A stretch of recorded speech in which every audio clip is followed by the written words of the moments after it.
Good morning, everybody. My name is Christian Clos. I'm a researcher on Explorer, and I'm the director of a research facilities called Human Adaptation Institute. We will talk about how we can find a new way to analyze and understand what wargame can give to understanding the situation we have in a wargame. If you have situation like in a real life situation and people working together, it's always difficult to understand if they work efficiently and if they do the work we expected from them. You have a group dynamic, and we try to understand how the group dynamic is more efficient and if we can improve the work dynamic. And of course, we had a lot of tools and devices on device to try to understand that. We have camera, we have something like that. But when we talk about wargame or even in a war room, we can't have camera or these kind of things because you can't really have this kind of information. So we need other kind of systems to analyze what is the best efficiencies in a group. So we developed what we call a sociometric device. Which is, I have some of them here. We have small boxes or big boxes if you are outside and if it's raining. And with these devices, we can measure the activity of a group. This device can measure every kind of information about how people work together, what is the distances between people, if they are talking or not. We are not register the voice, we just register the loudness, so we know if people are talking or not, but not registering the words, which is very important to the confidentiality and anonymity. And so we can register a lot of information with these small devices, and with just this device we can analyze a lot of things. For example, we developed that firstly to understand if climate has impact of the way of a group behavior work. And I won't show everything, so it's a bit too complex here. But we had 20 persons, we put them in different kind of climates, and we measure the activity of the group behavior.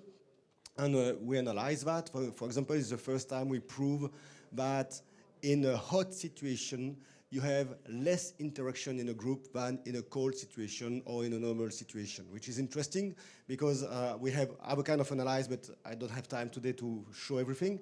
But we prove for the first time that if you have 30, 40, or 50 degrees, the group act completely differently, and we can explain why with this kind of devices. So we try it, I will go through that. We tried it on a war game. It was a test to see how we can maybe help wargame to improve the way we analyze them. And we had Patrick offer us to do a test on a group. It was some 2 or 3 months ago. So we had the wargame sessions, 18 players plus a game master, of course, 3-hour sessions with 3 steps and 5 observers. And we developed our devices on them to try to understand the group dynamic, if the information is fluent, and how individuals and teams are vulnerable to cognitive bias. We try to understand if some bias can influence the way we take decisions in a war game, and of course in the normal life. What we show with our device, it's for example that interaction is really hard in a war game. Of course, you have a lot of interaction, but only half time people are interacting with other persons.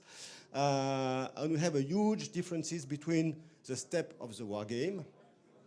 And if we go deep in the information, you have the line thickness, it's the number of minutes of interaction between groups. And the node size is the sociometric coefficient, is how much the group interact inside and outside themselves. So with this kind of device, just we can see some information. We can't now analyze it, but we can see it. For example, if you have the difference between intra-team, so the people talking inside the team, you see that Canada, for example, doesn't talk a lot. Even not at all, but Norway and China talk a lot between them. But if you consider the inter-team, how they interact with other teams, we can see that Canada interact a lot, so they don't interact inside them, but outside them, and China absolutely not interact with other group. So it's the kind of information you can have. It's just information for now. If you just look at phase 2, we have a huge increase of differences. For example, the first one you see, autochtone, didn't have a lot of interaction, China also. But if you go in the second phase, we see that suddenly autochtone takes the lead on all the discussion and are really, really active to try to influence other people with a lot of interactions. And if you take the phase 3, you see again information changing. Just to understand that, we can now decide, we can now see in this Excel things that if you consider groups, we can really measure exactly the kind of interaction. We see that, as I said, intergroup interaction is really low, even less than 0.1 points. But if you have intra-group, it's a lot. Or other groups are exactly the difference. Canada didn't interact at all with other persons, for example. So yes, we can try to understand these kind of things. We don't have the voice here because I didn't have time to present it today, but voice said also if people are talking or not. So we know that if the interaction is just I'm here and I'm waiting, or if I have a focused interaction. And then we can analyze the kind of interactions the kind of groups have. If you have a question after that, I can answer, but it's not the point here. It's just to understand that we can analyze a lot of things in groups. Then if you consider individual people, we can also analyze how each person is interacting with others. So we can have the both level of groups and individual people, and analyzing if they are talking a lot with other persons, having a lot of interaction inside or outside the group, on who is the person the more influent in a system. So what we do, we did another war game, but internally in my institute, and we had one information, only one person had, for example, and we just try to understand if this information go in the right place in the right time. And we can really analyze that with this kind of systems. Then if you put, again, another level, and you try to understand the bias, so just before the game and after the game, we do some testing about the bias people have. And we tested a lot of different kind of bias. Mainly, the bias more important is the blind spot bias. You know that? It's people thinking that other people are less able than themselves. We have also what we call the SEC on the SEP, the personal sense of efficiency. I feel that I'm really efficient, but other people is less efficient than me, or my group is very efficient and other groups are less efficient than me. This kind of bias is really strong on every people. But the question is, and we proved last year that if you have this kind of bias, you are less capable of making an information cycle and be effective. And we try to understand if the war game can help people to improve the way they understand their own bias. And again, I will just show you some information, but I have just 10 minutes, so I can't tell everything. But what is important is that we analyze a lot of different kind of bias in a group. And we saw that, yes, war game can really help to improve the way we understand our own bias. Because, for example, if you take the confirmation bias, it decreased after the war game of 10%, which is a lot. We never saw that in any kind of other system.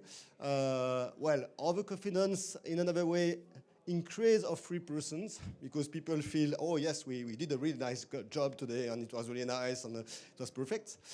But we can correlate that the more the subject communicate in session 2 and 3, so when it's really important to have an influence, the higher they are in spec and sec, meaning that we compare the kind of persons and we realize that people with a lot of self-confidence communicate more than others. It may seem obvious, but in a way, it's also a question of, is that the right persons to talk?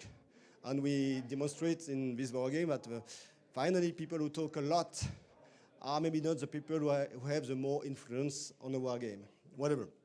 So the key idea here is that if you use war game to help people to better understand the bias they have, it's a huge device you can have, not only to train people on some situation with a war game, but also to help them to increase the way they understand the situation and they understand their own bias.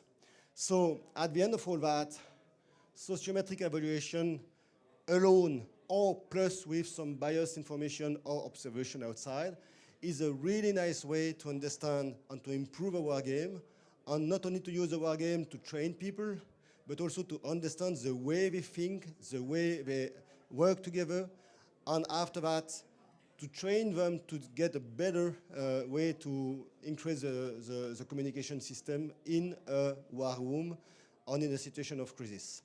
What we observe in other situations is that, and it's logical, you know that better than me, that more the stress is high on a person, less the persons communicate well. That's a link directly. So the thing is, of course, in a crisis situation, in a war room, we have people, of course, trained for taking hard decisions, but they are also under stress, and so maybe they are a bit less able to communicate the right information at the right time. And with the kind of war game we can do and analyze with the sociometric system, we can help people to understand their own bias, and so to train them to be less, to be more effective in a stress situation. So we can measure a lot of things. I'm happy to talk with you after during the day about that and how we can maybe use it in your own work. Yes, at the end of the day, when we train that on a war game, we see really the effectiveness of the analyze with a sociometric system in war game. And we use it normally with firemen, we use it in fields, we use it with NGO who have to act in the fields. It's why we have some big boxes where you can go in the water, you can go whatever in the fire or health, it can resist to anything. But we have smaller one if you are in a room and you don't have to be outside, so it's easier to have on your chest, because it's really important to have it on the chest, just to have the voice in a clear way. If not, we don't have all of the information. So yes, it was a short presentation, really specific to try to show you that if you are interested, we can talk about using a sociometric system in your own work on war game, or even other kind of work. And we can really analyze precisely in just 2 days how people act, communicate, interact with other persons, and if there's some lack in this system, on how we can help them to learn to be better in the next time. Thank you so much. So if you have any question or whatever. I just wanted, thank you, Christian, and I wanted to stress out that we wanted really to do that experiment with you, because to our knowledge, and we haven't seen that much of putting objectives, quantitative map on qualitative stuff that we usually do. Although I saw that in US Air Force at something that is capturing a lot of data at the same time, which can also be useful, but need more equipment. And the one you have is quite flexible. And you have also, I have to stress out that the players had to answer a lot of questions before that. And maybe you can tackle it. Yeah, but there's two ways to use a sociometric system. You can use it at its own, and you just have information about how people interact and how the information go in the right place. If you want to go beyond the bias and how people can improve their bias, you need, of course, some questionnaires, because you need to understand what kind of bias they have before and what kind of bias they have maybe after 2 months. So it's two different ways to analyze wargaming. What we do, and it's what is new, because sociometric system is not new. MIT developed one in the 80s years, so yeah, it's not something we developed by our own. We just improve the system in 2 ways. We put the voice in a much more high level to understand how people talk. We can decide if we talk loudly or if they perspire, for example, so we can understand if it's a close conversation or if you are yelling at someone. And second thing we did, we developed the system to analyze it. Just before, we needed 2 or 3 months to analyze the system. Now in 2 days we can have some results and to give you some information. And normally in 4 or 6 months we have an automatic system, so just after the war game we will be able to have some information you can give to the people working with you. So it's what we do. We really improve the system of analyzing the data. Comments or questions?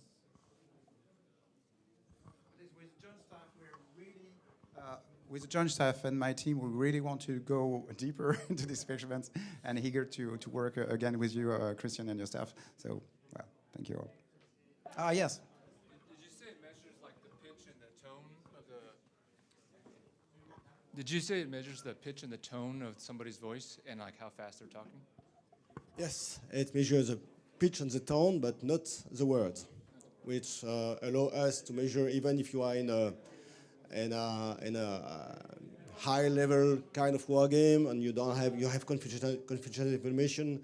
We don't have the words, so yes, we can analyze them just with the tone. And the tone is important because, in fact, if you are close to a person and you're talking in a slow voice or a big voice, you have a lot of information about that. Of course, it's always better to have also observers around, so you can also add information on what we observe with the war game, with the sociometric system. So if you have sociometric system, person to observe, plus bias questionnaire, you can say everything you need about how people act in a war game and how they take decisions. Here it was, during the experiment, it was 4 foot, I guess, something like that, 1.2 meters.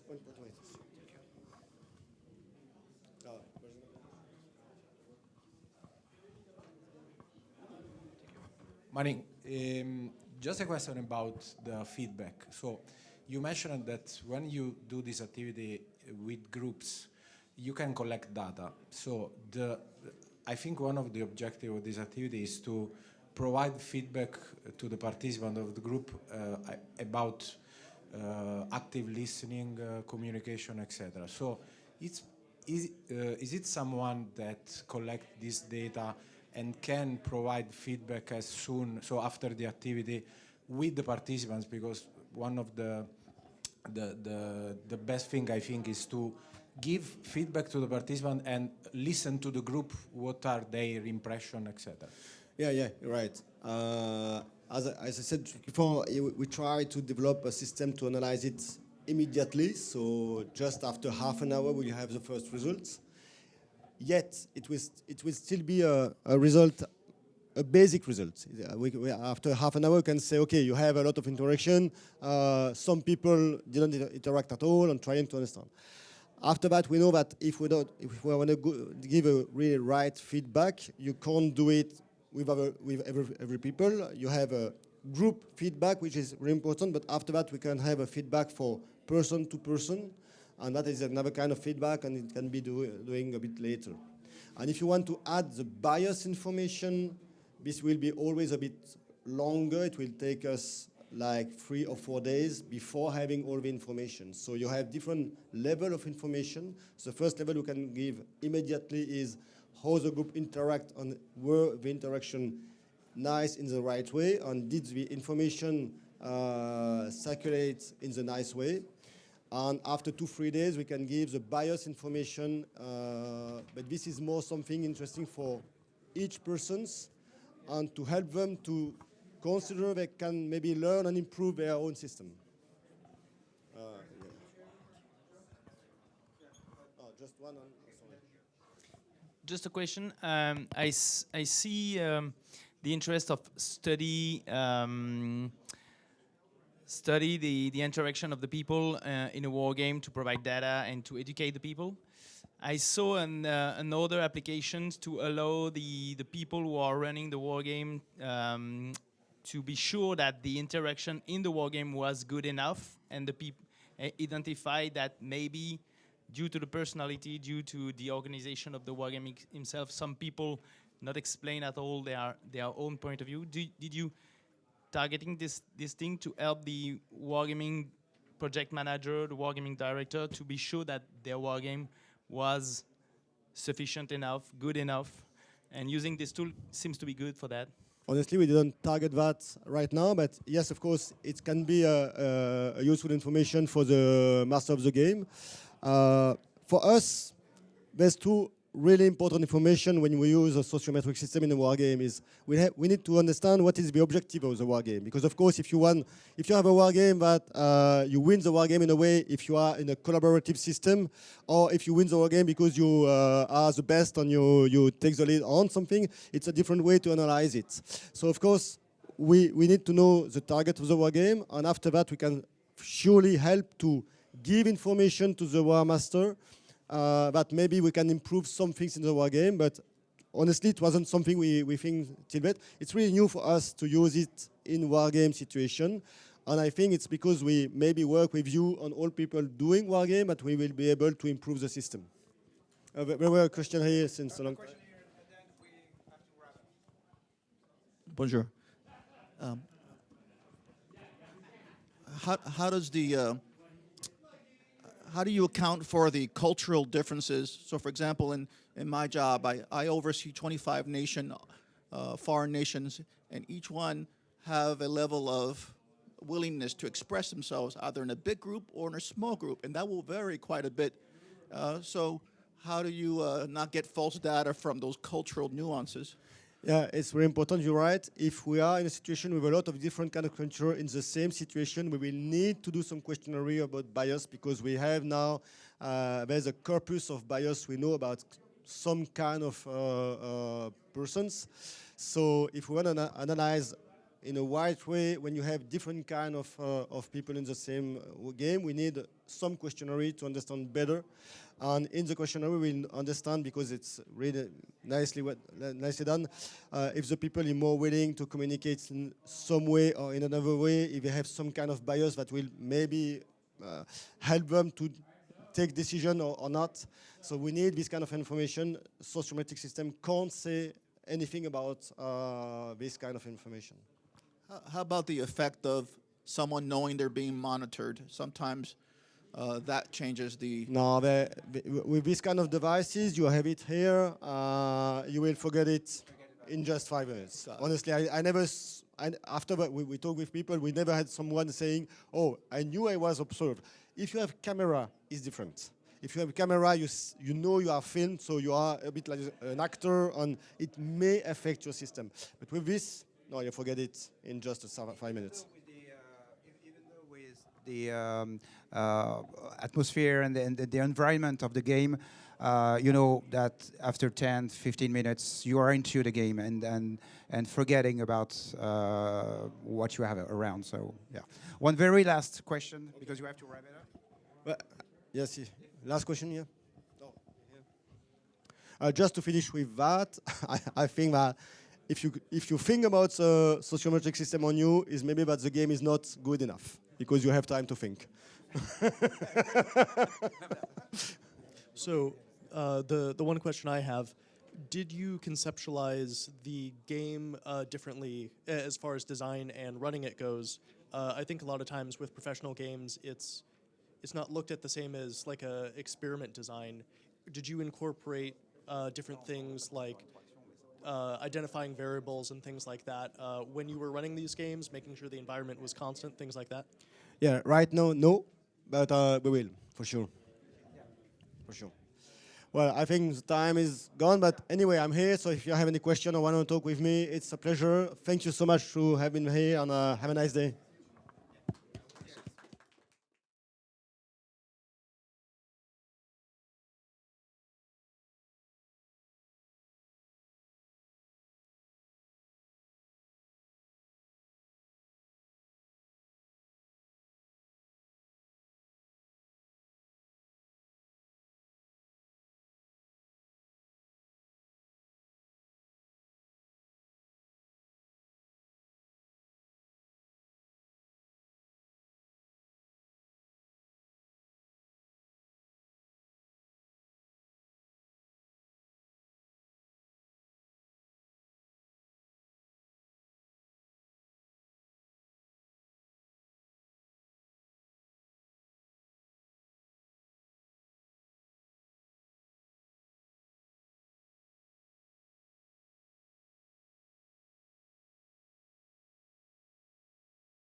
Okay, now.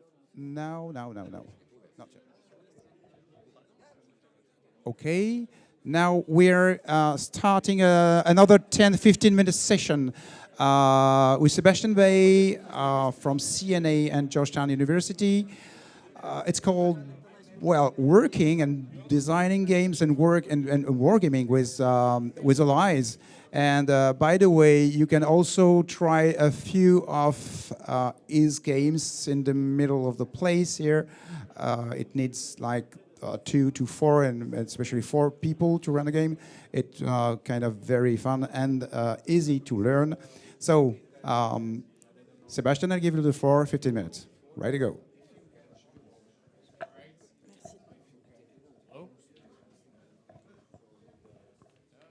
Hello? All right, perfect. My name is Sebastian Bay. I am a senior game designer at the Center for Naval Analysis, also known as CNA. I'm going to be talking about wargaming with allies and partners. So a little bit of background. The one game I'm going to be talking about in depth as an example is what we call the Bilateral Ground Forces war game. The game is classified at the releasable US-Japan level, so I will be limited to what I can share at the unclassified level. But more importantly, it's going to focus on what lessons learned we learned as a wargaming team, as a wargame designer about working with our allies and partners writ large, because we do many games with the Australians, with the Koreans, the ROCs, the Japanese, and our NATO counterparts. And if you have questions, please feel free to raise your hand and interrupt. I want it to be as much a conversation versus me speaking to all of you with very little caffeine in my body. All right, so a little bit of functional background. We are in our 4th year of running this game. It is an annual series of games that we run with our Japanese counterparts in the Japanese Ground Staff Office in the Japanese Ground Self-Defense Force.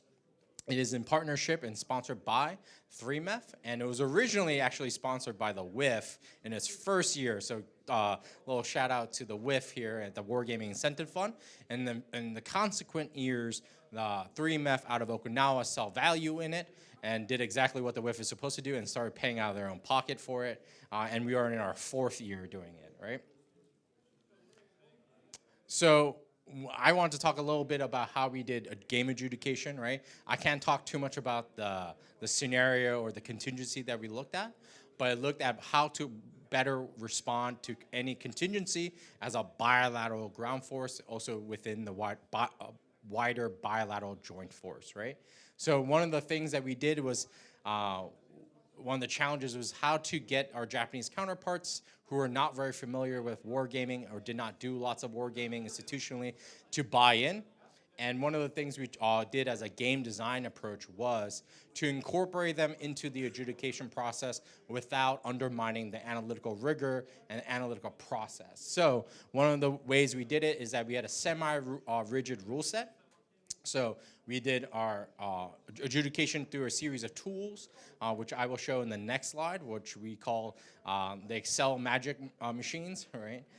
But we use different adjudication tools that often looked at physics-based things. Does this missile get through this system? Does this radar see this thing? How much can this aircraft carry? Those physical questions, we use Excel-based tools for adjudication. And we also use bilateral subject matter expertise, what we call the bilateral kernels, right? 06 kernels. And they provided input to our initial adjudication. After that adjudication was incorporated, right, we would create new products for the next day's brief. So we tried to make the Japanese and the US counterparts part of the white cell in many regards, and to get them involved and understand why the adjudication happened, right? We wanted to be very transparent to at least not only the players, but at least their leadership in each of the cells, or why certain actions were resolved or adjudicated the way we did, right? This worked really well, right, in the sense that they took ownership, and in the next morning, in the next turn, I did not have to go up there and be like, and defend my choices. Many of their 06s would be like, we were in that meeting, we agree with this choice, right, and this result. Do not complain, right? It helps when they have kernels and they outrank all of them, and then they got to work. So, any quick questions on game adjudication? Yes, sir. Earlier you said it was a Marine Corps Expeditionary Force sponsored game, but I think it's important to note it's a bilateral game between the U.S. Joint Force. Yes and no. So it is part of a wider bilateral joint force cycle. This one is between 3MEF and 3rd MDTF and its ground component counterparts, GSO. Yeah. So 3MEF is the 3rd Expeditionary Marine Expeditionary Force in Okinawa. 3rd MDTF is based out of another acronym, out of Washington State in the U.S. And then our Ground Staff Office, or GSO, or our Japanese counterparts, based out of Tokyo. This is a ground focus game. We do have a naval focus game. It's called NWPAC, or Northwest Pacific, that is run by 7th Fleet in Yokosuka, and their counterpart, which is Self-Defense Fleet, or Singasty Fleet. But we do increasingly merge those two games, but they are currently 2 separate tracks that are parallel. Yes, multi-domain task force, MDTF, right? Yeah, appreciate it. Anything else? Any questions on adjudication? And apologies, I do speak in a lot of acronyms. It is one of the challenges of also working in this field, right? So these are just some of the tools or adjudication tools we use that we can share. One is SHIELD, which is a tool that CNA produced to look at how many leakers are produced or how many missiles pass through a defensive array of defensive missiles. The other one is actually from the U.S. Naval War College, done by Pete Pellegrino, which is called the Field of View, which is as I get past your defenses, does my missile find you, right, as a target is moving, right? So that is a very interesting tool. It's great for looking at uncertainty and what we call time to sensor to shooter time.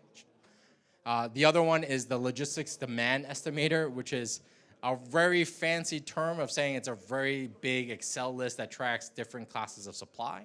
It was a way for us to keep track of fuel, of munitions, and other goods that are players, to keep them honest of like, where did you find this fuel to run all these helicopters? Where did you find all these missiles to fire, right? The other one is COFM, or Correlation of Forces and Means tool that we use from the U.S. Army, looking at different force capabilities when ground units engage with other ground units. The other one is what we call the generic engagement tool, also borrowed from the Naval War College. This one looks at various generic combat engagements like fighters to fighters, bombers versus surface-to-air missile defenses, and other sort of generic combat engagements. And then lastly, we also had a supplement to the demand estimator, which is their ability to forecast demand, and our logistics tracker, which we need a better name for, honestly, that we developed at CNA to track movement of supplies from locations. So location A has 10 missiles. Location B has 15 missiles. I am moving a vessel that can move 10 missiles, so I subtract my 10 from that stockpile, move it over to location B, and it takes 2 turns to do it, right? That was our way to keep track of space, time, and movement and logistics, and in a way to keep our players honest as well. These are only some of the tools. We have other tools like sensing tools and so forth that I just didn't add to the slide. Any questions on these really quickly? I'm a big fan of these, mainly because they're very portable, they're very explainable, they're often based in ORSA or math or physics, right? And a lot of them are adaptable to depending on what you're looking at. All right, there are many challenges with bilateral gaming with our allies and partners. One is many of our partners do not have a lot of familiarity or funding similar to the US. In many regards, when we first started this series with our partners, they had a very nascent, almost zero understanding of games in an analytical sense. Mainly because they did not have an office or staff that did wargaming for their own organic purposes in a very robust way. So one of the first things we had to do was to build trust in that relationship building. If I can give you one advice as someone who does lots of allies and partners game is, another point on this is, there is no substitute for in-person presence. In Japan, we run two or one games a year. I am there anywhere from 8 to 12 times a year, right, on top of the game. Mainly is for planning conferences, for engagements, for briefing for their leaders. Sometimes I am there for 3 days, sometimes I am there for 3 weeks. Mainly because depending on your partner and their organizational demands, your presence is required. I was telling some of our Spanish colleagues earlier that early on, I realized that even video conferences were a poor substitute. They would say, I would say something about the game or game design. They would go on mute and they'll say, 1 second, Bei Sensei, and they'll pause and mute, and I can see them having a very heated discussion. And I, as a designer, knew I messed up, and I was like, I need to be in that room. And never again did we do that, right? We did mostly video calls for administrative sort of like coordination, but for substantive discussions, I was always in the room. And that's one thing I will tell you that is irreplaceable, invaluable, and will make you better off in terms of success. Another reason I say is it is very hard to get data from our allies and partners. It is just as hard, if not harder, to get our data from our US counterparts. So for a lot of ways, some of our trips going out there was to be literally by their computer and be like, sir, I need that document. Or like, what is that very interesting PowerPoint that you have up? Like, can I see it? Can you walk me through this? And those kind of planning conferences, kind of literal data collection trips were 100% useful, 100% worthwhile doing. The other thing was, there are a lot of language and cultural differences.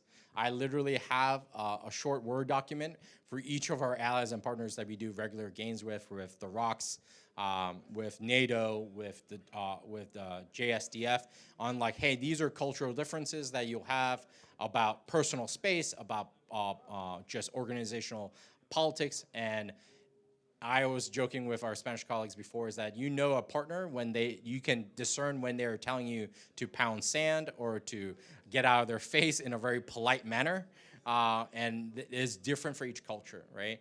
One of the things we realized early on working with the Japanese was that they had a very hierarchical process that we had to feed into. Right? They had to get everything reviewed by their colonels and 06s, which meant that our process can no longer cut them out, right? We had to include them. And there was a lot of documentation and review and what we call familiarization processes in a lot of those meetings, and those were very important to them. Even though it wasn't very institutionally important for us, we made it institutionally important for our process. The other thing is, there is always a balance when they are not very familiar with the analytical requirements for rigor and why you have to do certain things the way you have to do. And it's a balance to accommodate your ally and partner, but also not to jeopardize or risk the rigor or analysis or validity of your gaming. But I always tell my analysts is that the first rule of any of our allies and partners games is do not harm the alliance. If you think winning an argument is more important than harming the alliance, I do not need you on my team, right? Advancing the alliance, adding value to it is more important. And that is often one of the things we always have to remind ourselves with. And sometimes that requires taking more trips out there. Sometimes it requires a little bit more patience. But that is one of the overarching things we have to remember when we're working with other institutions, other cultures, and other militaries. The last thing I will say is it has been very hard to build wargaming capacity with our partners, mainly because a lot of the funding comes to us. Wargaming is an expensive field. You know what I mean? If you want to talk numbers, we can talk numbers later, but I will not bore you. But it is often we as U.S. Wargaming institutions price out of our partners' ability to pay for us. So often it is our U.S. organizations like 3MEF, the Marine Expeditionary Force based out of Okinawa, paying for not only themselves, but also the participation of our Japanese colleagues, right? So that is always a challenge in terms of doing allies and partners gaming. Any quick questions on these? You guys are just like my grad students, just like staring at me as I do this PowerPoint, right? One of the things I am very proud of, even though we cannot talk about too much about the game's topic, is how we have achieved this like mythical thing, right, that we often see in books, which is the cycle of analysis, right? This is taught to many war game designers. One of my former Georgetown students is here in the crowd, and I will tell him, hey, the ideal is to do this cycle of analysis, is to do games that inform exercises, that inform analysis, and then those analysis inform games again. That you have this perfect union of different modalities of analysis and experimentation and exploration that look at different parts of the problem, right? Exercises like Resolute Dragon, Iron Fist, and others look at actions in the real world. Can I do this thing with this real object in the real world? Analysis looks at numbers, data, analysis, and so forth. And then war games look at decisions. And when you have all three of them sort of mixed together, you get to see a fuller picture of the problem, right? And one of the things I am really proud about this project, and one of the reasons we're out there so often, is we participate in as many of our bilateral exercises with our Japanese counterparts and the Marine Corps and our joint partners to be involved in this cycle. And we have at times morphed, and to my dismay, in terms of my own sleep schedule, we have adapted to feed into these exercises. For example, when we did the bilateral ground force game, we made sure our report and our initial findings fed into the next following exercise, right? In terms of topics to explore, the things to look at, or even things of saying, hey, you did this in this game, and we adjudicated, we gave you credit for, right, because we didn't have any reasons to say you didn't, but go outside in the real world and demonstrate the real capacity to do X, whatever X is, right? A logistical movement, a shooting movement, interoperability network thing, right? You said on paper it works and it should work, and then they go do it and they're like, sir, nope, the computers don't talk. The network doesn't change or whatever. And those were very important because that informed our next game, right? Our next form of analysis. And it involved a lot of time on station with our partners to get involved, but it is one of the few projects in my whole career of 10 plus years of gaming that we have been involved with every step of the cycle from beginning to end, year to year. Questions? All right, so whenever I give this brief, people always ask me like, so how do I do the thing you said you did? I don't know. A little bit is that because there's a bit of, I know the ingredients that help us be successful. I do not control, as a designer, all of those ingredients. One of those is that we had really amazing, broad, bilateral leadership support. Partly that was influenced by our presence, our ability to influence our Japanese counterparts, influence our US counterparts and their leadership of sitting down. I remember being at a meeting in Tokyo in Ichigaya at the Ministry of Defense for a whole day waiting for a 20-minute meeting with one of their leadership, right? I spent a lot of time in the hallway waiting, right? But it was in critical importance because that 20-minute meeting allowed us to do other things, right? And sometimes that's the things you have to remember. The other thing is that we were very lucky with our counterparts that we worked with on the Japanese sides in terms of a shared vision. We have this thing, every culture is a little different. Japanese has this term called nomikai, or drinking party, right? I do not drink, so that was a little awkward for them. But we would go out to dinner every day we could and with our Japanese counterparts in a less formal setting and talk about like, hey, how can I help you? What are your concerns? What is your boss concerned about? How can I relieve some of that stress that you're worried about?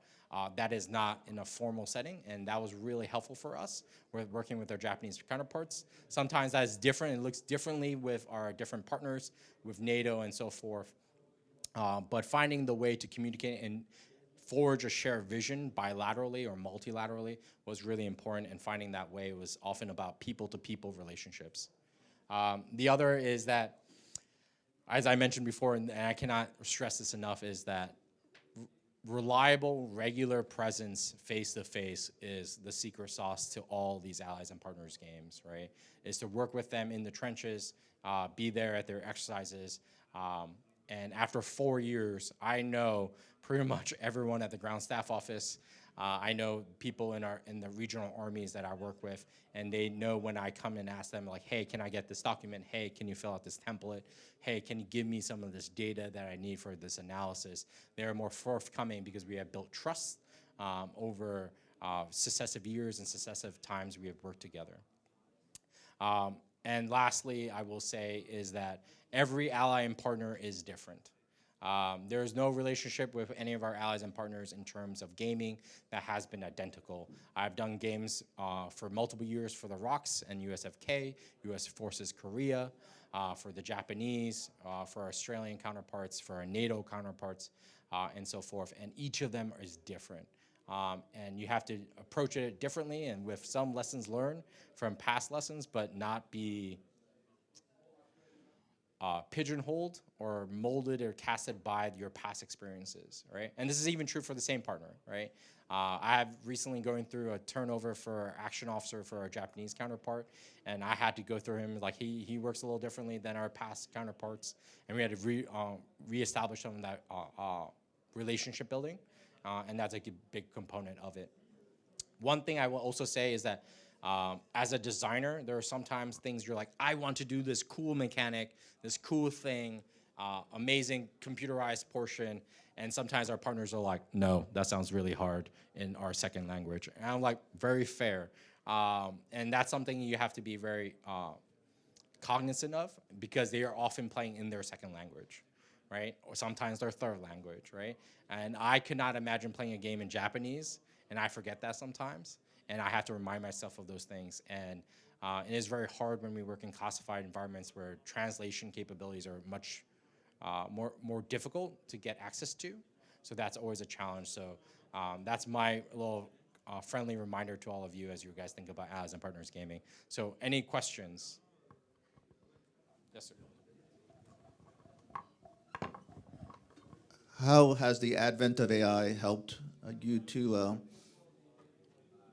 bring to bear the volume of data that can help you improve either the efficiency of the game or even any aspects of it? I am so glad you asked this, mainly because I always have a bet with someone back home that someone asks me an AI question when I do a gaming presentation. So I don't lose $10 today. One is it didn't. Not because I don't think AI is useful, is a physical network challenge. So with our Japanese counterparts, we have to work on a network called Centrix J, or it's a classified network that Japanese and US partners use. It is like the internet in the early 90s. So getting anything to that network is an act of God. I have worked on this game 4 years. Every year, my Marine counterpart tells me they can get my files from CICDE, our classified network, to Centrix every year. We're batting 0 for 4, right? Every year we schedule, this is one of the things, we leave a week earlier so we can rebuild everything by memory, right? Or like by CICDE, like email, like looking at the computer. Mainly because the interoperability, getting tools on that kit is really hard. So we have not been able to use a lot of AI tools. Another thing I will say is that with AI tools is that the AI is only as good as your data. And we have we are now only after 4 years building really good data of our Japanese partners about our own capabilities in the theater. It has been really hard. And I just had a meeting earlier this week when someone was like, I have this cool AI tool. I'm like, can it go do classified work? And they're like, no. And I was like, cool, bye, right? And that's one of the hardest challenges, right? Is when we do a lot of stuff on the classify side, is to have AI tools that can cross networks and also share data. With the few AI tools that are classified available, they're often no foreign, right? So that's always a challenge. Or their data is no foreign, right? Any other questions? I think I am out of time. Perfect. I usually run over.